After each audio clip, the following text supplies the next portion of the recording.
Let's do it. On. We're live, and Well, forgive some of us are Tracy's voice not a as little bit. alive as I should be. Like my voice sounds rough today, guys. It's not my normal full force. Welcome to winter. Yes, exactly. All right. All right. This is going to be fun today. I geek out on this topic. I really do. Well, let's And just jump right in and get you're going started to, with the recording of our podcast because that's what we do is here is we record our podcast, Feed Your Brand live on LinkedIn, YouTube, like all over the place. And we are now streaming on the United We Pod YouTube channel. So we have gifted our podcast to Podcasters United. And that means that the YouTube channel is now benefiting from getting our live streams there as well. So any Podcaster United members can see that.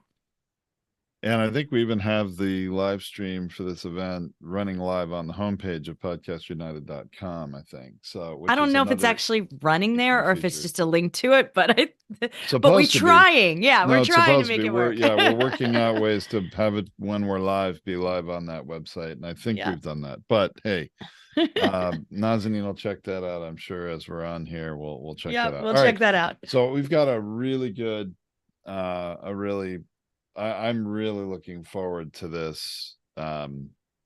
This little discussion and which we're going to start recording an episode of Feed Your Brand here for 20-25 minutes or so. And Tracy, you're going to have to throttle me back because I geek out on this topic. I'm passionate about it, and we're going to have a lot of fun right now. Yeah, so all of you who didn't think that we could talk about calls to action for like 30 minutes, be prepared. Well, we'll try I'll not to try to take rein them too in. long. Yeah, but this is going to be good. All right. So, do you want to start or do you want me to start? Not with my voice Oh, today. your You voice. start. You're having a little struggle with your voice. I'll try and dominate the conversation on this one, although that's hard to do. Usually Tracy dominates the conversation. Now I get a chance. It's going to be fun. All right, cool. Here we go. Hey, everyone. Welcome to Feed Your Brand. I'm Tom Hazard, along with my co host, Tracy Hazard. And today we're going to talk about how to craft compelling calls to action in your podcasts. And I have to tell you, folks, hang on. This is going to be a wild ride. We've got a lot of things to say about this, a lot of tips and examples. And this is going to be fun. I geek out on this topic. I really enjoy it. And I think I want to open up this episode just with one good example of what not to do. That is what is a good example of a lousy call to action that is very cliche in podcasts.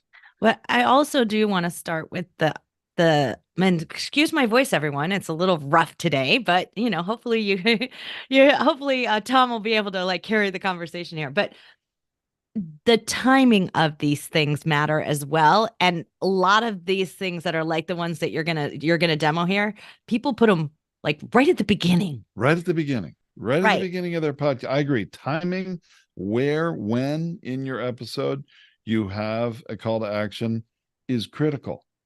And you're right. Everybody Because this one you're often gonna does it up do front. is worse when it's at the beginning. And it's all too often at the beginning. I hear this all the time. And believe me, guys, I meet with 6 to 8 existing podcasters just about every day. And I'm, evaluating their podcast, giving them what I call a podcast power appraisal and letting them know where their opportunities lie, what they're doing well, what the gaps are, so they can get more value out of their podcast. And I hear this all the time. So people say, hey, thanks for joining me on the show today. Remember, if you like the show, please go subscribe and review. And that's the most common thing. It's the most common cliche, boring call to action. It happens up front where they're, first of all, asking people who are already listening to your podcast to subscribe is kind of a throwaway ask because they're already listening to a podcast most of the time on a podcast listening app. If they like it, they're going to subscribe anyway. It's easy for them to do right there. Asking them for that without some compelling good reason why or reward for doing it, it's really not going to help you. And you're making yourself seem desperate right up front in the beginning of the episode.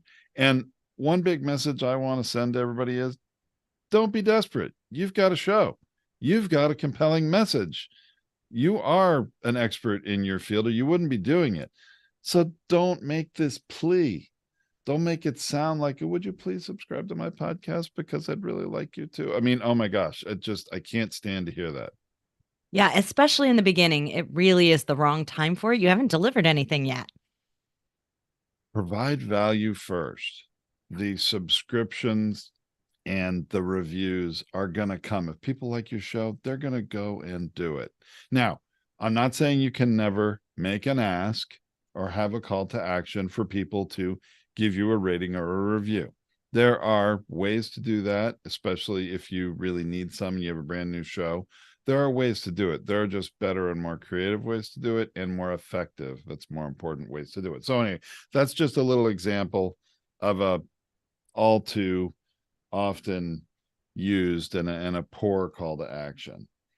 But Tracy's right. Timing is critical. And one of our biggest tips is choose the timing carefully. I'll give you sort of This an is no example. different than us mentioning this for advertisements. So we did a whole episode on this recently where we are talking about the post, we call it the post roll position of advertising, right? In the last third of your show is what we're saying here.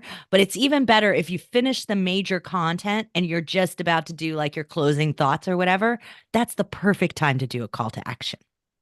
I agree. It's somewhere in the latter third of the episode, certainly the latter half. Provide value first. And I don't understand what it is about podcasters, and some of it I'm sure is a lack of awareness, but I think it's also a little bit like, honestly, my kids are notorious for choosing the worst time in the world to ask their mother or their father for something that they really want, because it's important to them. They want to ask you about it right now, even if it's just the absolute worst time of day. And I'm going to say to no to whatever you ask me right now, because I'm not receptive to anything new. It's kind of like, bugs that can't stay away from the light. They're drawn to the light. My kids are always doing that with asking. And I think that rookie podcasters especially think, well, this is really important. I want to get more subscribers. I got to ask about it right in the beginning. So So there's like a anyway, term out here that people have been using called an asshole. And I did not swear, so you don't need to beep that, team. It's ask hole, right? with the And K. that's what happens when you ask too soon, when you're always asking. Your listeners are not there for you to do that to. Your listeners are there so that they can build some trust with you. And that's not a way to build trust. And they're not receptive until they've received some information. They've decided if you're worthy of them subscribing and coming back for more.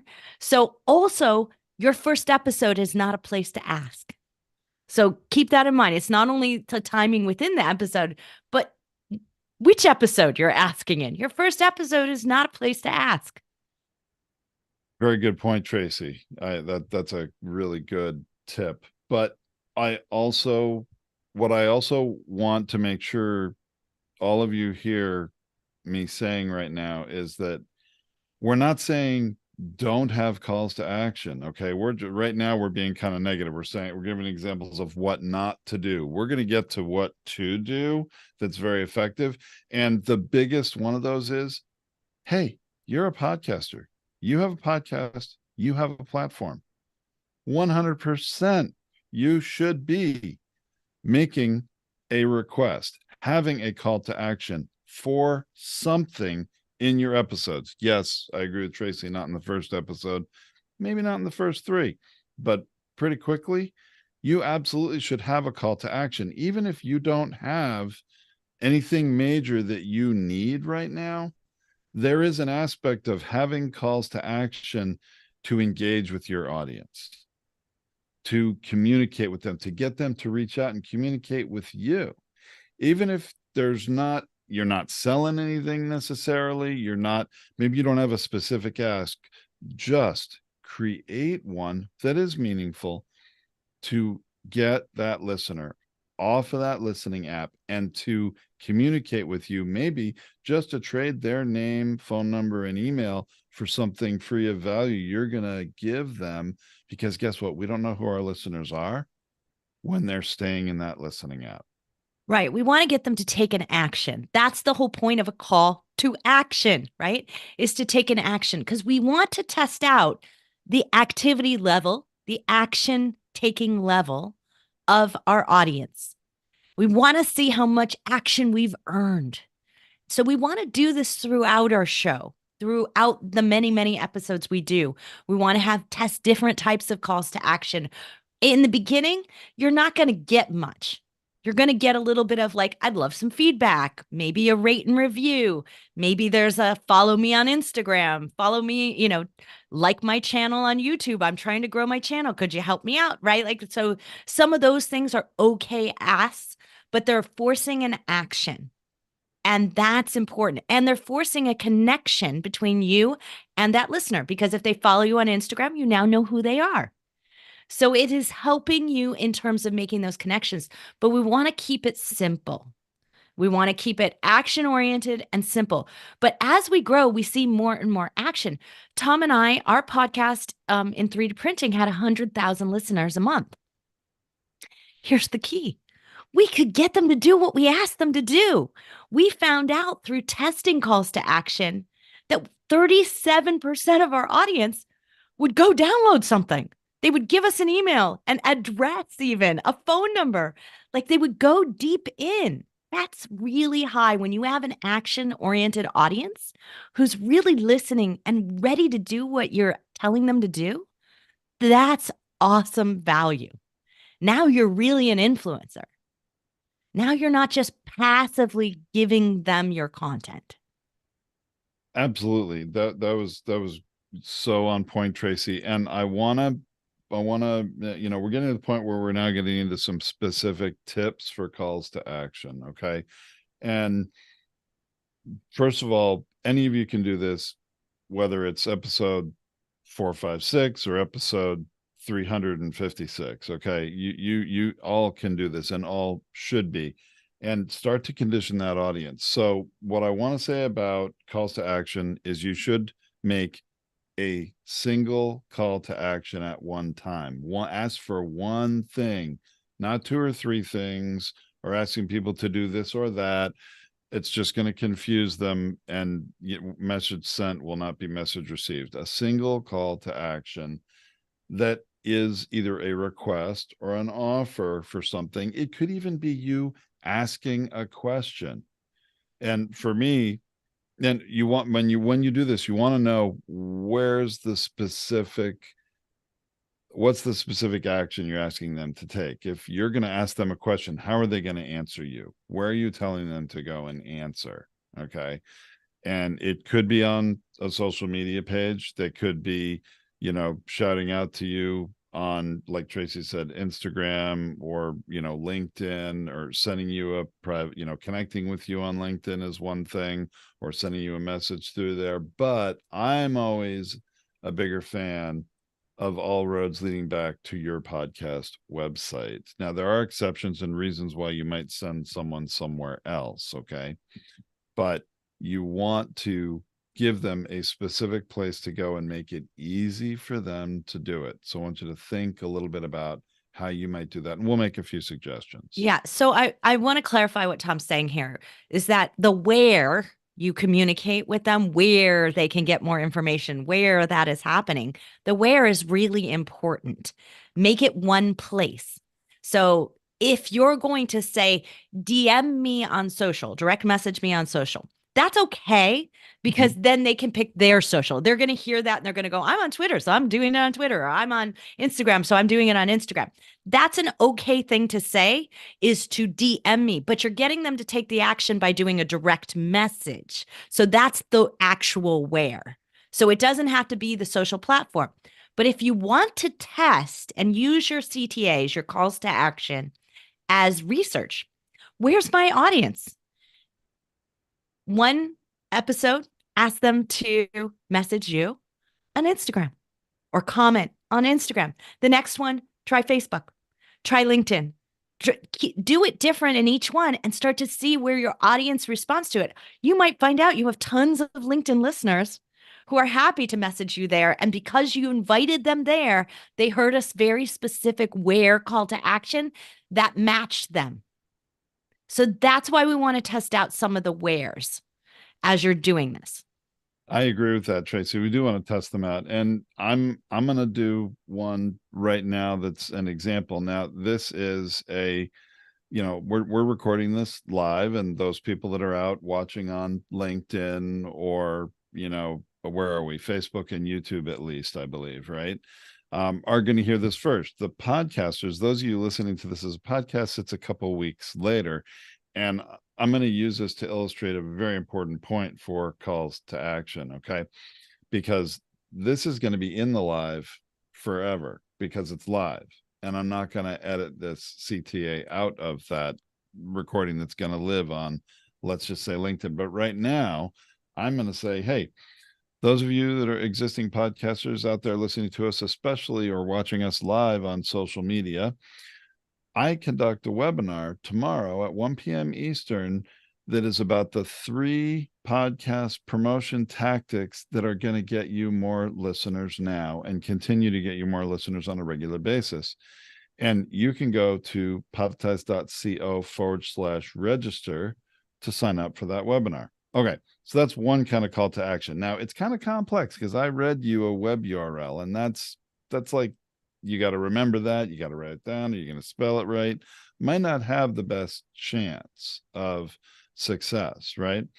And that But one was harder because it doesn't match where the podcast is located. So it's not a match to it. It was podetize.co instead of podetize.com, or where or we really are. Podcasters United is really Right. where we are, right? Right. .org, right? Podcastersunited.org. So it's not a match necessarily. And so when that happens, you really have to reiterate. You You're do. going to have to repeat that multiple times to make it sink into someone's head. So you may have to mention again at the end. Oh, don't forget, I mentioned my Q&A session tomorrow. You're not going to want to miss it at podetize.co/register. So like do it again because it's complex. And it's just going to happen, especially if you're making affiliate calls to action and things like that. But the issue is if it's not relevant, it's not going to work for you. So this is relevant to our audience of all podcast people out there, people who are looking to get on podcasts, who are looking to promote their podcasts, are the right audience for us. So the listeners are a match to that call to action. So you're more likely to get a response to that. If it was something totally unrelated, it's going to be a fraction of your audience, and you're going to have made your entire audience listen to it. So the relevance factor matters. So the interesting part about that call to action is that the reason that I felt I needed to recite the web URL is for those people that are watching it live, because those of you listening to this as a podcast on your favorite listening app, all you have to do is go into the description of this episode, and that link is right there. You can just click it and go register. Right. So And it's that better if you is have a landing page or you have Mhm. something that you're going to send people to. So when we're thinking about the instructions of what we're going to have them do, is like, look, if you want to book a call with Tom, go to the website, podetize.com, and there's an inquire button right up at the top, or book a call button right up at the top. Super easy for someone to just find that. All they have to do is know the website because it's your normal website that you use with your podcast. So if it's not your normal website, like if you're doing something in an affiliate, you want to send them to the website and make a very clear section for it. So if it's like, it's the website /affiliates, go to the affiliates button, go to the affiliates tab, the menu item, like make it very clear that they can find it there as well if they can't remember what you said. That's correct, Tracy. Now, I also want to point out that I'm a huge fan of putting the link in the description of the episode, because that's going to be there whenever anybody listens. It's just, if this were a podcast recording only and I wasn't going live, I wouldn't even bothered with podetize.co/register. I just would have said, hey, go to the link as you're listening to this episode, right there, or even if you're watching it on YouTube after the fact, that link will be in the description of the YouTube video. It's going to be in the description of the podcast. It's super easy. And whenever anybody is listening to you and they scroll down in their app and they look at that description, they see that link, like click here to register for that live session or whatever it may say, they can click it and it'll open up a browser window. And guess what? They're still listening to your podcast. It didn't take them away from it. That's really important to understand. People So, can take action while they're listening. right. And I want to be really clear here. What we're saying is that it also needs to match your language. So when Tom says that this is podetize.co/register, the URL that you use should match that. Now it's going to forwards to some complex Zoom registration link. So if you have some complexity that it's forwarding to, and you don't want to have that forwarding happen, which you should, because you should be tracking it, right? Like, so you should be knowing that it's hitting there. That means it came from my call to action on my podcast episode. Like, you should make it so that it matches so you can track it as it's happening. But when you do that, you want it to match everywhere, or they'll think they're clicking the wrong thing, or that you're spamming them, or that it's a risky link to click.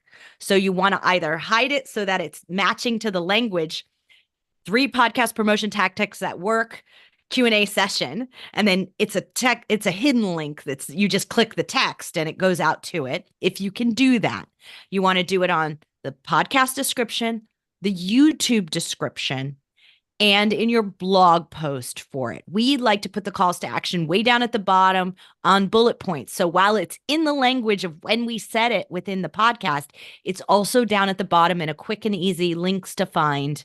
And you can do it that way. But everything should match in the way that it looks to the way that you said it, so that they are clear that was what they were looking for.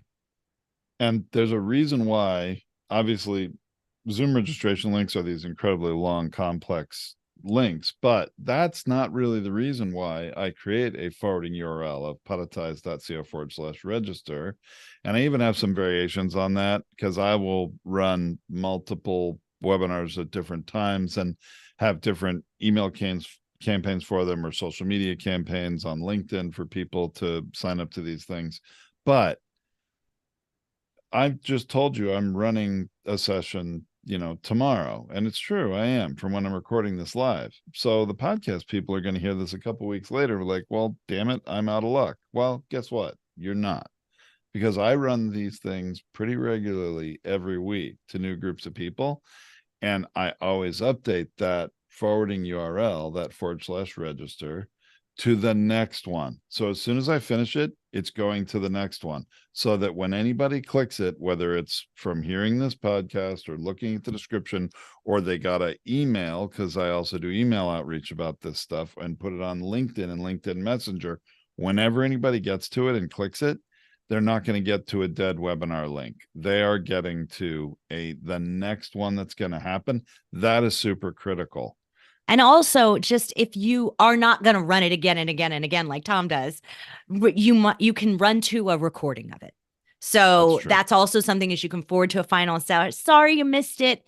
Here's the recording, though. We don't happen to record those webinars, and so it doesn't have that model. We just don't do it that way. But he does have a closing what you missed page that he could send people to. So there's always something that you can be forwarding them to. And this is where I think a lot of podcasters make huge mistakes, Tom, because 60% of your listens may come from your back catalog, meaning well after you aired that episode. So its time relevance is outdated. This is how we invented Podetize.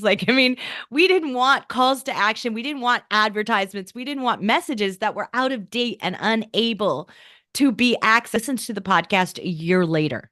Because when somebody finds her show, we want them to be able to make sure that they can access the tools, access this. So be really clear. Use those forwarding URLs. Do that really regularly. And if you feel like, well, I may not do this again, then make it a call to action that tells them to go to the blog post where you can update it regularly. You can send them someplace new. If they don't find it there, it's so easy for them to contact you and message you and say, hey, where's this thing you referred to? it's going to be easier for them to access it that way. So be thinking about this being relevant far into the future. Awesome.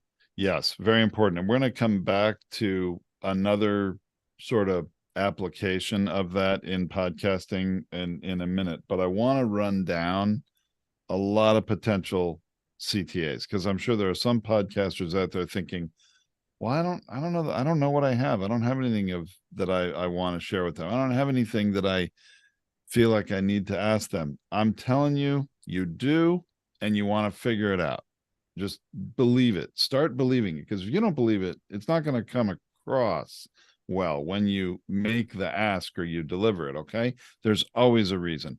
Maybe you want to find out how many of my listeners out there are men versus women. I really don't know, and I'm curious to know. Would you be willing to go to this page and just reach out to me? And again, this could be a DMing you on a social platform if you want, or you can have a little page on your website where they can, submit a contact form or something just to say, hey, if you're willing, I'm just curious, how many men are men and how many are women? And I'll give you an example. I did this recently, and I do this in my live webinars, but I also do it sometimes in email in advance, just trying to get people to respond. I haven't even told them there's a live session coming up they're going to be in. It's like, I'm just curious, with all of us podcasters out there, how many of you are also recording and publishing your full-length episodes as video? And I ask that question. I'll do it in a live webinar and just get people to comment, and everybody comments. They're you ask them a question, they're a part of it, they're feeling a part of it, and are contributing. You can make it a formal poll, or you can just ask a simple question and get them to answer it in the chat, or respond to an email, or to DM you on social. Those are a Some couple of of the social simple media things. platforms allow you to pin a poll. So you can also do that there. So it's pinned to your profile. So if they're going to find you, and then you pin a poll. So like those are things that you can take advantage of and test out. Now, I do say this, but it may not be available to everyone if you don't have like creator mode turned on or something like that. So it may not be able to be available to every Instagrammer or every LinkedIn profile, but so some of those tools aren't there. But take advantage of them if they are, use them and mention them. Those are great ways to get feedback coming through. And it doesn't feel as, I'm going to say, as salesy or funnily. Like, is that a word? It doesn't feel as much like I'm going to end up in a funnel if I go to LinkedIn to do something, right? It feels like something that feels much more normal, much more connective, engagement, invitation oriented. The other feels like you're taking my information. And so that's really, we also want to make things that are light and easy for them to take action on, and doesn't feel like a heavy lift yet, especially to somebody who's new to you. Your favorite audience members, like the people who come back for more, they're going to reach out to you anyway. They're going to do what you say. It's going to happen. So we're not going to worry about those. We're worried about the new people, the people who are new to you, to take action, to let us get to know them better. Other examples of CTAs, I see people doing this all the time on social, not so much in podcasts. I think it actually would be better in podcasts, but some people, they're going to create something new in their business and they're trying to name it, and they'll kind of crowdsource naming it. Hey guys, I've got these 3 names. Which one do you think? Now, I'm not a fan of doing that personally, because I know when I have all these people, I give 3 different answers, I'm going to get pretty much so many different answers as to which one is the best. It's not really going to inform me of which one I should choose. I believe that. But if you have something you want to pull your audience or crowdsource them, ask them, hey, I'm considering one of these 3 names for something. I'm curious what you all think as the listeners of the show. And again, you're going to need to have a place to send them where they're going to answer, but So that solicit one's that not my answer. favorite, Tom, because I know. it's like it's I know. rooted in time, that it's going to get outdated fast. And so, Ah, yeah. And let's so talk that's the about time. that. Yeah. Timeless opportunities are better option, right? More evergreen kind of calls to action are better, but also ones with a sense of urgency. I So, like that too. right, Tom, you created a sense of urgency when you were telling them to register because it's tomorrow, right? It's going to Right. occur tomorrow. Sure. And so that is useful as well. So if I can get them to take urgent action, that's good. And then if they take the action late and they missed it, I've sent them somewhere to tell them what they do now that they missed it. Now I've created something that is timeless and urgent at the same time. Okay, but I said that for a reason, Tracy. It is grounded in time, and that's true. It would age out of relevance. If somebody listens to this podcast 6 months from now, that may not be relevant anymore. Well, when you're recording something live like we are, yeah, I'm stuck. I just did that. That's true.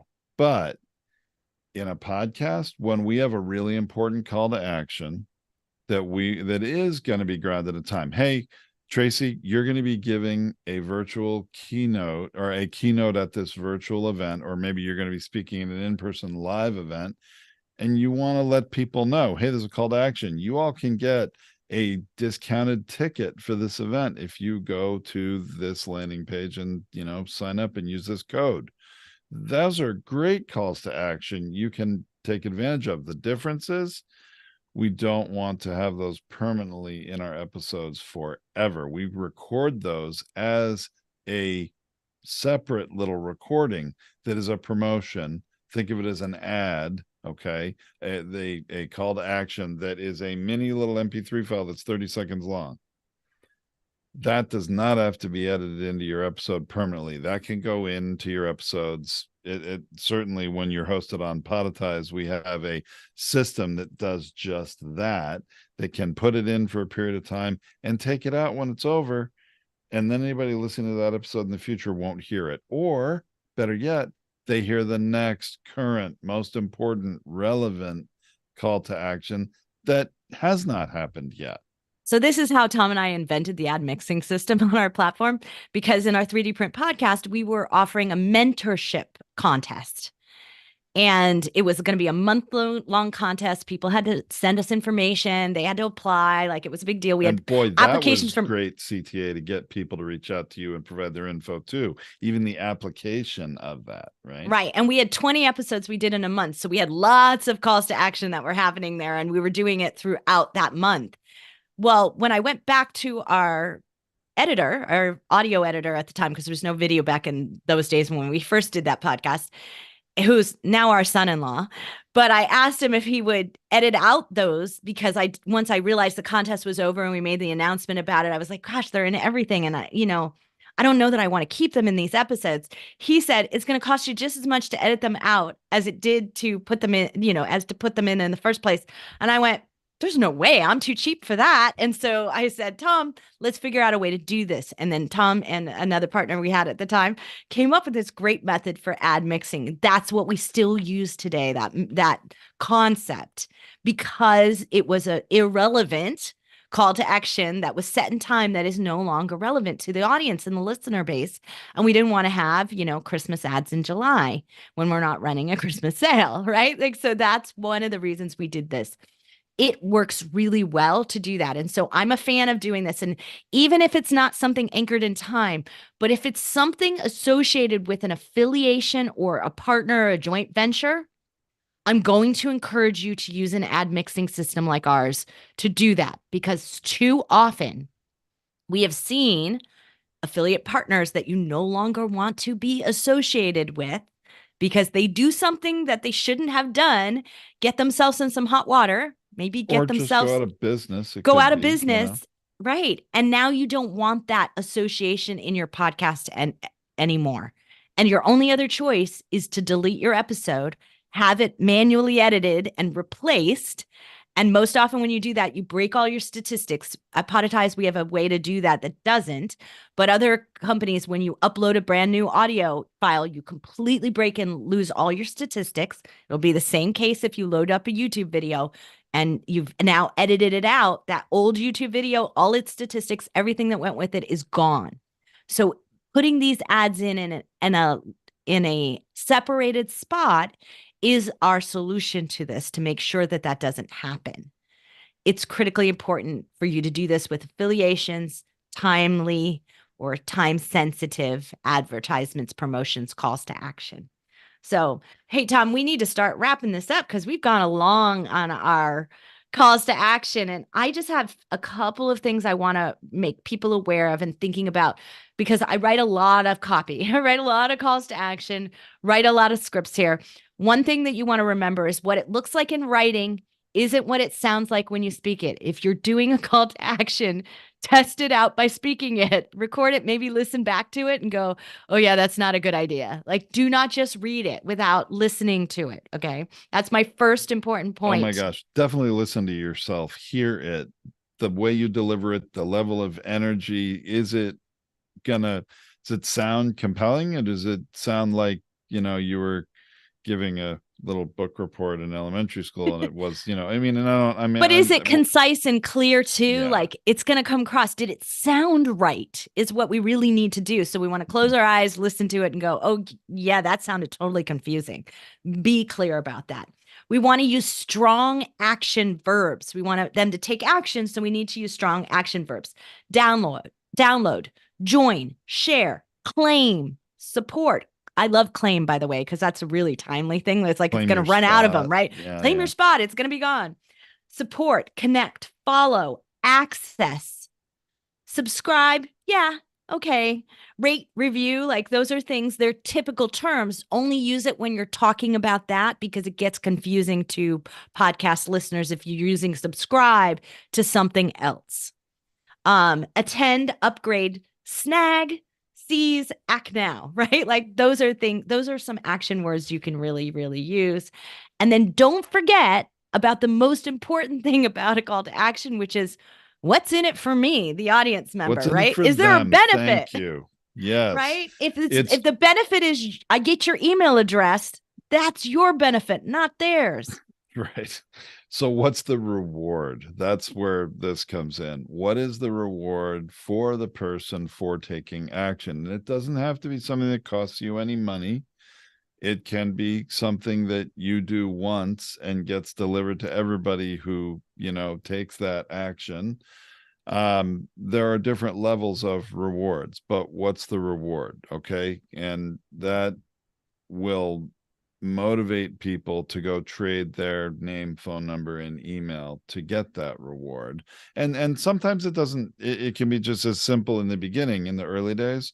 Solicit a response for your audience, engage them, make them feel like they're a part of your community, they're a part of the show, right? And because you're speaking to them, speak to them. So but yeah, eventually you want to think about the rewards, especially the ones that are more complex calls to action we're asking of them. Yeah, always be thinking the word relevant. Is this the relevant time for this? Is this relevant to my audience? Is this relevant to the content that I already provide here? Because you're not going to get a good response rate if it's not in line with the content that you're already giving them or the type of show you have.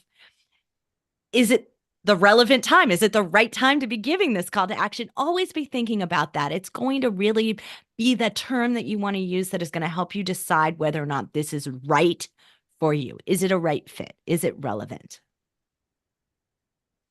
So I don't know if we can go on much more on this, Tom. So let's stop right here and wrap this up.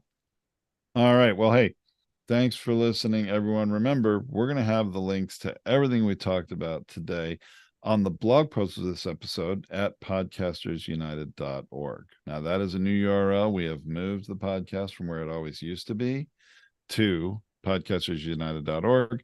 And again, we've been doing this live. If you're out there live, you're seeing it on LinkedIn or somewhere. Hey, there is more information for you on podcastersunited.org. So check that out. That's it. Or you Wrap it want up. to let that be the last word? Yep, Okay, that'd cool. be the end. That sounded so good. All right. So, hey, everybody out there in the live streaming world, if you were a Podetize customer, you'd be with us live in Zoom right now and have access to all of our past content as well as learn what's coming up soon ahead of time. And you could now engage with us, come on and talk with us, ask a question, either live or in chat, and get a lot more value. So we'll see you next week live, but come check us out, come be a member of our community, and you can get more value. Oh, I'm the one who control Yeah, the you're the live one that stream. has to